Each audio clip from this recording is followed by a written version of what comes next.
Welcome back. आज हम बात कर रहे हैं चीनी और नए गैस लोड मैनेजमेंट प्लान 2009 के बाद सीएनजी क्राइसिस पर। मेरे साथ इस वक्त स्टूडियो में मौजूद हैं पंजाब के minister for law and parliamentary affairs Rana Sanaullah साहब। इस वक्त मेरे साथ लाइन पे मौजूद हैं आयतुल्लाह दुरानी साहब जो कि मिनिस्टर फॉर इंडस्ट्रीज़ हैं। अस्सलाम वालेकुम जी। वालेकुम अस्सलाम। दुरानी साहब, मैं आपसे ये पूछूंगी कि चीनी इस मुल्क में कहाँ गई? चीनी इसमें जागीरदारों और सरमायादारों की और सनतकारों की नजर हो गई। जी, हमने तो सुना है कि वो जलालाबाद के गोदामों में है और वो स्मगलिंग हो रही है चीनी की, बिकॉज अफगानिस्तान में उसका रेट 70 रुपए से ऊपर है। नहीं जी, इसकी स्मगलिंग करने की जरूरत ही नहीं है। अगर अफगानिस्तान में 70 रुपए पर है तो पाकिस्तान के अंदर भी 80 रुपए पर है। उसको स्मगलिंग करने की जरूरत वहाँ से शायद कि इम्पोर्ट करने की जरूरत पड़े। वो अफगानिस्तान का इशू तो ये है ही नहीं, ये पाकिस्तान के अंदर का मामला है, जिसमें से जो बड़े बड़े साहूकार हैं, सरमायादार हैं या होल्डर्स हैं, उन्होंने रखा जी, जहाँ उनको कीमतों का तयन जो है ना, यहाँ पर थोड़ी सी उतार चढ़ाव हो गया था, चाहे मुझसे हो गया चाहे किसी से हो गया। लेकिन अब जो एक फैसला हो गया है कि 40 रुपए देना है, और उसमें थोड़ा सा चूंकि बड़े बड़े सरमायाकार इसमें इसके बीच में थे, इस वजह से कुछ दिन लगेंगे। लेकिन इस हफ्ते में कल से सूबे पंजाब में चीफ मिनिस्टर ने और राना सनाउल्लाह साहब लोगों ने बड़ी मेहनत की है। शब रोज की मेहनत के बाद एक पोजीशन पे आ गए कि आज पूरे पंजाब में हर जगह वो चीनी की फराहमी शुरू हो चुकी है। और ये ज्यादा से ज्यादा आपको 3-4 दिन और लगेंगे। इस हफ्ते में इंशाल्लाह आपको 15 तारीख के बाद ये पोजीशन नहीं मिलेगी जी। लेकिन मैं एक बात बता दूं, सिर्फ आप पंजाब की बात हम नहीं कर रहे जी, पूरे पाकिस्तान की बात कर रहे हैं। बाकी हर जगह चीनी कब फराहम होगी? और दूसरी मैं आपसे ये बात पूछना चाहती हूँ कि आपने कहा कि बड़े बड़े सरमायाकारों के हाथ और सब कुछ, तो क्या हुकूमत उन तक नहीं पहुँच सकती? जिन लोगों ने अवाम को महरूम किया हुआ है चीनी से, उनका एहतसाब कौन करेगा दुरानी साहब? जी देखें, उसके लिए जो सरमायाकारी निज़ाम था उसके खिलाफ जद्दोजहद में तो अपने जुल्फ़िकार अली भुट्टो साहब ने जान दे दी। वो तो एक अलग सब्जेक्ट है जिस पर मैं और आप अपना एक बात कर सकते हैं, सोच रख सकते हैं। लेकिन जब एक आज़ाद सरमायाकारी का पॉलिसी आ जाए जिसमें तमाम चीज़ों को लोगों ने कहा कि पहले सरमायादारों को आज़ाद किया जाए, तो ये आज़ादी का ये नुक्ते नज़र हो गया कि पाकिस्तान जैसे मुल्क में जहाँ लोग इस नुक्ते से ज्यादा वो नाजायज फायदा उठा रहे हैं, अब इसके लिए हुकूमती सतह पर देखें इतना ही कर सकते हैं कि आप उनको गिरफ्तार करें। जैसे राना सनाउल्लाह साहब ने स्टॉक्स को पकड़ लिया, फिर अपने साथ रख करके फिर उन्होंने आगे नेगोशिएट किया, फिर एक फैसला आ गया। अब इतना कर सकते हैं कि ये सुबह से शाम तक ट्रकों के गो कि सूबाई हुकूमत, ये मामला सूबाई हुकूमत का है, लेकिन बावजूद इसके सूबाई हुकूमत का ये मामला नहीं है कि वो हर जगह जा करके वो चीनी और दालें जो है बेचना शुरू करें। दुरानी साहब, आप मुझे ये बताएं कि आप लोग ठीक है क्रैक डाउन तो कर रहे हैं, अभी राना सनाउल्लाह साहब ने भी मुझे यही कहा है, लेकिन वो तो आप ब्लैक मार्केटर्स के ऊपर कर रहे हैं।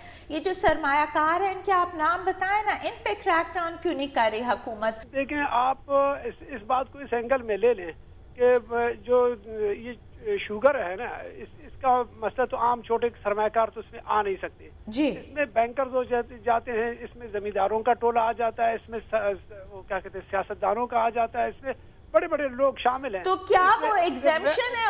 उन्हें एहतसाब से एग्जेम्पशन है इन सबको? नहीं, हम तो एहतसाब से कहाँ है। अगर ये सही मानों में सही रास्ते पर नहीं आ सकते तो हो सकता है कि हम राना सनाउल्लाह और आयतुल्लाह ये कहें कि जहाँ गोदाम मिले फिर हम उसको लेकर के लोगों को माल गनीमत समझ करके लूट लें इसको, और कोई रास्ता तो हमारे पास नहीं है। इसी हफ्ते में जो एक स्ट्रेटजी बनाई गई थी ना पिछले हफ्ते, उसमें से chief minister Punjab, chief minister Sindh और सरहद ने एक फैसला कर लिया था कि कितना माल किस इलाके को पहले देना चाहिए। वो स्ट्रेटजी में हमें 3-4 दिन लगे।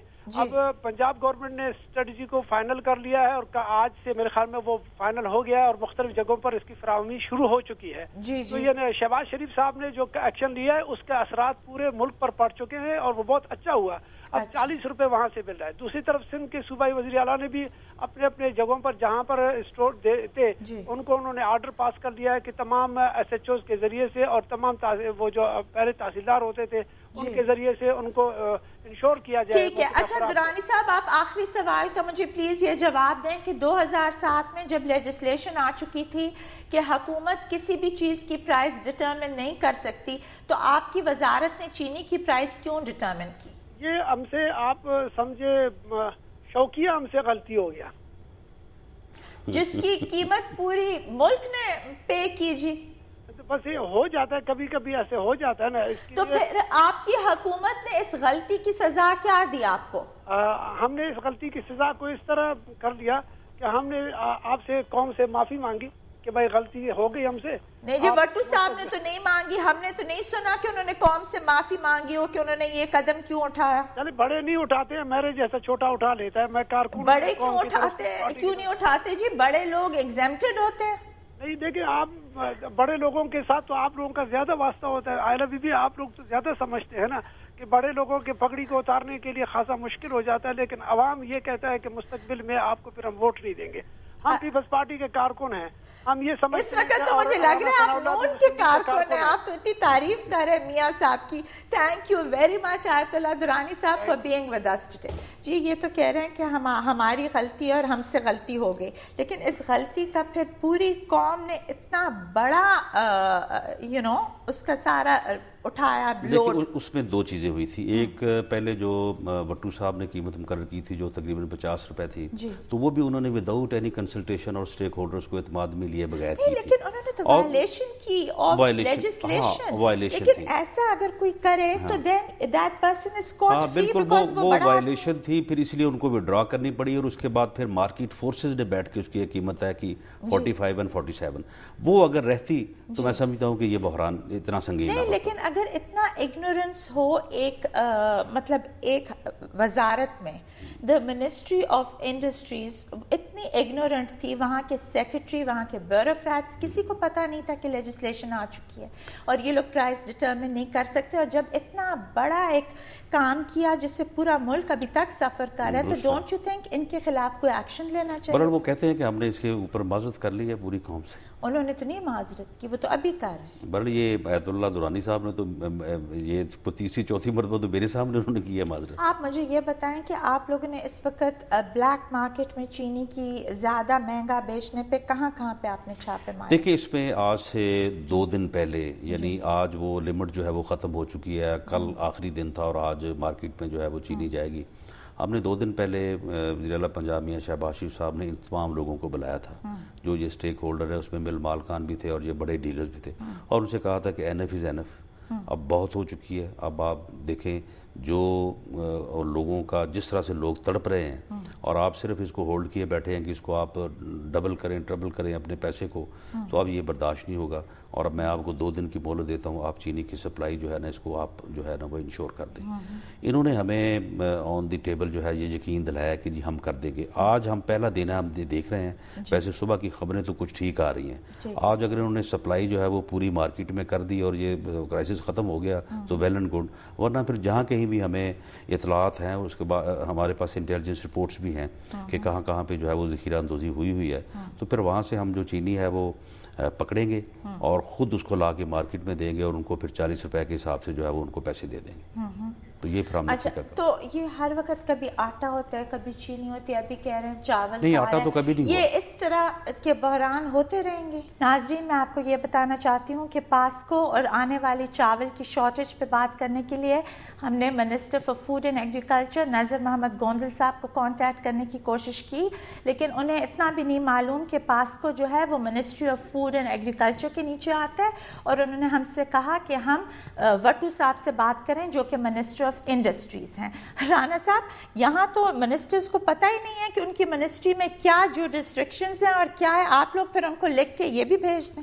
یہ میں سمجھتا ہوں کہ انہیں ایسا نہیں چاہیے. انہیں آ کے یعنی بات جو ہے کہ آپ کو بتانے سے مراد پورے اس ملک کے عوام کو بتانے والی بات ہے, وہ آپ کو ایک ان پرسنل کیپیسٹی تو نہیں کسی سے وضاحت طلب کر رہی.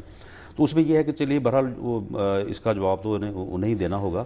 لیکن چیف منسٹر پنجاب نے یہ جو لاسٹ میٹنگ ہوئی ہے اس میں یہ معاملہ جو ہے یہ ٹیک اپ کیا ہے وزیر اعظم سے, اور وزیر اعظم نے اس بات کی یقین دہانی کرائی ہے کہ اس دفعہ جو پاسکو کا جو پرچیز ٹارگٹ ہے نا اس کو ہم ڈبل کر دیں گے. تو اس سے میرا خیال ہے کہ یہ قیمتوں میں استحکام آ جائے گا. Thank you very much Rana Sanaullah صاحب for being with us here today. ناظرین, یہاں پر ہم لیں گے ایک بریک, اور بریک کے بعد ہم CNG کرائسس پر بات کریں گے. ہمارے ساتھ رہیے گا.